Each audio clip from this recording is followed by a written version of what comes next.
Hello, welcome to the next video. We will talk about the continuation examples. So let's just begin. As you can see, these black arrows, black lines are the 15-minute structures. So this is the 15-minute structure, and it's bullish, as you can see, creating series of higher highs and higher lows. The last low has been created, and after the demand zone has been formed because it broke structure to the upside here with inefficient movement. Let's say it swept some liquidity from this region. So we have a really valid demand zone right here. Okay, as you can see, the 1-minute structure is the red arrows, red lines. So the pullback started to form on the 1-minute, and it's bearish. We are expecting the top of this valuable demand zone. And after the top of this valuable demand zone, we can expect a change of character and the continuation of the whole bullish order flow, right? Okay, let's say you missed this first entry, price swept some liquidity into this demand zone. After the liquidity sweep, it changed character to the upside here and here also, and broke through several supply zones. For example, this supply zone, so many supply zones. Let's say you missed the change of character entry here and you couldn't enter in the position. So you did miss it. What can you do in this case? You couldn't enter here. You will want to wait for a continuation example, a continuation entry.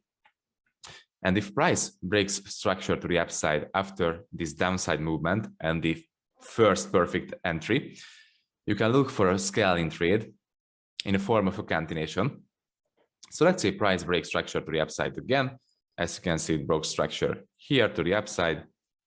So I will just mark it with BOS long. It also broke this supply zone here and didn't tap into this supply zone. So this means a new demand zone right here will be formed. So you have this demand zone right here. Okay. In this case, I wouldn't set an order limit on this line, on this demand zone, because it could be risky. It could be part of the liquidity. In a continuation entries, I recommend you to wait for a liquidity creation. So if price comes back down after the break of structure and, for example, creates this type of liquidity, double bottoms, and after it breaks structure, it doesn't have to break structure, it doesn't really matter, it just have to create liquidity. So let's say it created liquidity, triple bottoms. After this, you can easily set an order limit on this demand zone, because this is a really strong confirmation that the zone will hold the price after the liquidity sweep. So as you can see, we have this liquidity right here, triple bottoms, liquidity down, and after you saw this liquidity and the break of structure and the supply zone break, you will have a perfect continuation example. So the criteria is, you miss the first entry, you miss the change of character entry or the flip entry. After, you have to wait for a, I will just write it down here, break of structure / zone break. So this is the first criteria. The second criteria is the inefficient push. The third criteria is the liquidity. So you missed the entry here. The break of structure happened to the upside. The zone break happened, so double confirmation. It happened with an inefficient movement. Second confirmation, after it created liquidity just above the demand zone that broke structure. Third confirmation, third criteria. So you can easily set an order limit on this order block, on this demand zone. And it has a really great chance to mitigate the order block, sweep the liquidity, tap into this order block or demand zone. And after it, you can target the next unmitigated higher time frame supply zone, which is this one in this case. So yeah, this is the first continuation example. Let's see a live example for this one. So that's a live example. As you can see, price is moving in a bullish trend right here, creating series of higher highs and higher lows, building up liquidity. This was the last demand zone that created huge inefficient push to the upside, swept liquidity from this region, broke structure here, and has liquidity trend line just above it. So this is a really valuable demand zone. As you can see, price, after the high point has reached, it reversed and started to do a bearish trend on the 15-minute chart to mitigate this demand zone. After the mitigation of this demand zone, it changed character to the upside with this movement. So this is a 15-minute change of character on this line. And as you can see, this demand zone right here, I will just zoom in, this demand zone right here cause the change of character, the 15-minute change of character here. So this will be our 15-minute demand zone that we are looking for. And we are looking for a entry example, for example, a change of character, a flip, or a cancellation inside of this demand zone. Okay, let's switch to the 1 minute. No, sorry, one more thing. So the expectational order flow is bullish, right? Creating series of higher highs and higher lows, mitigating demand zones, changing characters to the upside, mitigating demand zones again. So the expectational order flow is bullish. We are waiting for some scenario like this. Okay, let's switch back to the 1 minute chart and take a closer look. As you can see, price changed character. Price was moving in a downtrend here, and price actually changed character here to the upside and started to form a range. Also liquidity here, swept that liquidity and actually changed character to the downside with this movement. So we can mark a valid supply zone out right here. This is a really valid supply zone because as you can see, it has inefficient push to the downside, liquidity sweep, and change of character to the downside. Okay, so we are waiting for either a flip scenario or a change of character scenario.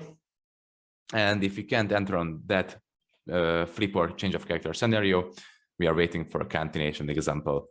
Okay, let's see what happens. Price mitigated the supply zone, as you can see, supply took over control because price couldn't, yes, price supply took over control from demand because as you can see, price reacted on the supply zone and did reverse. So we had a strong rejection. Let's see what happens next. It's in the supply zone again, and the break of the supply zone happened, as you can see. And the break of the supply zone happened from this candle. Okay, let's just extend this and let's see what happens. As you can see, price continuously breaking structure to the upside with small, not so inefficient movements. So you could have just set an order limit on this demand zone on this order block, but this isn't the best case. This isn't the best option. So if you were insecure about it, you just want to skip on this trade and look for a continuation example. So let's see what happens.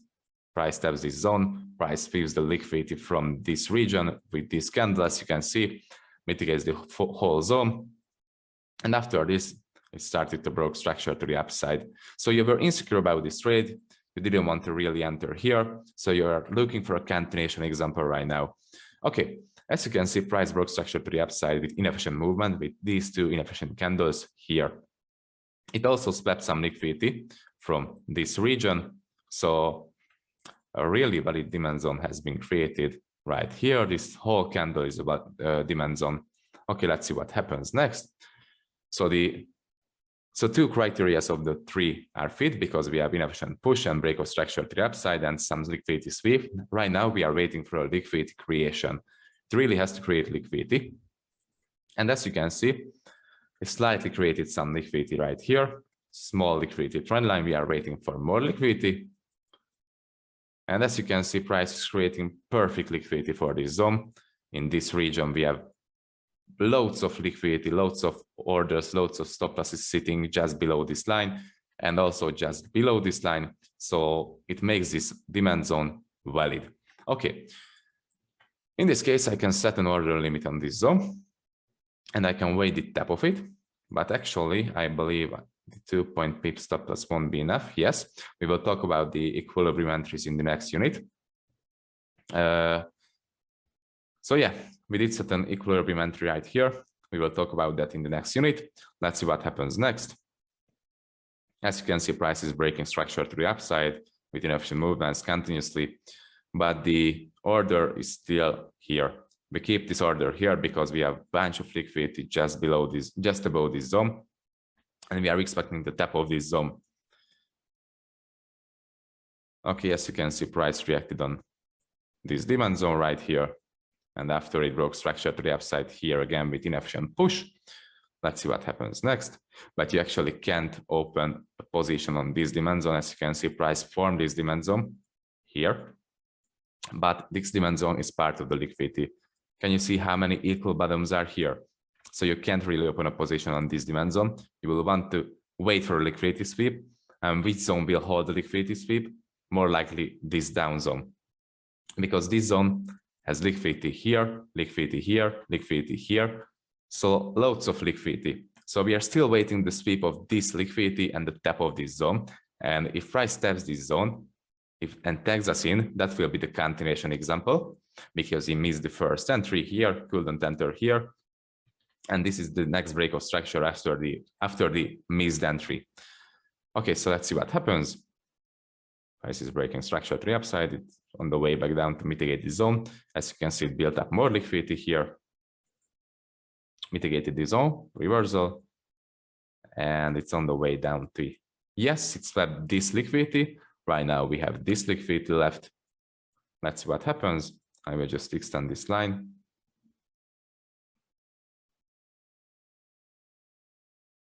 Sorry. So yes, and I will just set my target for the next unmitigated 15-minute supply zone, which could be this one. The wick, I could use the wick. So this could be this one. And it would have been 1 to 10 risk reward ratio.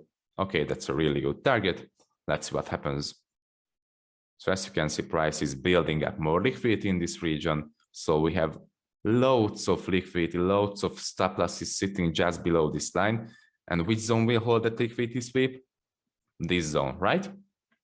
Okay, let's see what happens next. As you can see, price perfectly swept that liquidity, tagged us in. Okay, mitigated the 50% of the whole order block. We will talk about the equilibrium entries in the next video. Don't worry. So mitigated the order block. And after it started to break structure continuously to the upside, change of character here, break of structure. And let's just play price forward. Let's see what happens. Just extend these zones.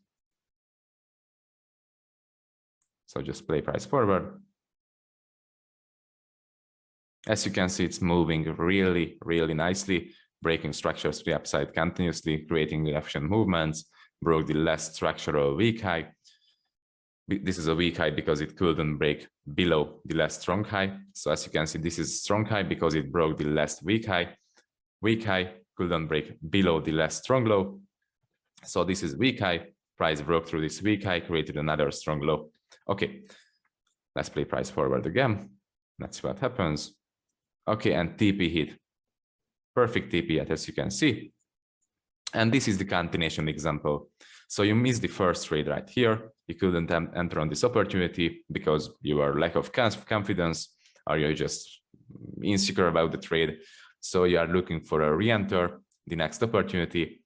This demand zone gives us the perfect three criteria: inefficient push, break of structure, liquidity creation, liquidity sweep. So we can set an order limit on this demand zone after all of the criteria has happened. 50% entry, bam, tagged us into the trade.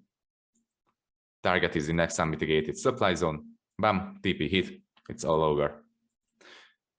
So yeah, meet you in the next video.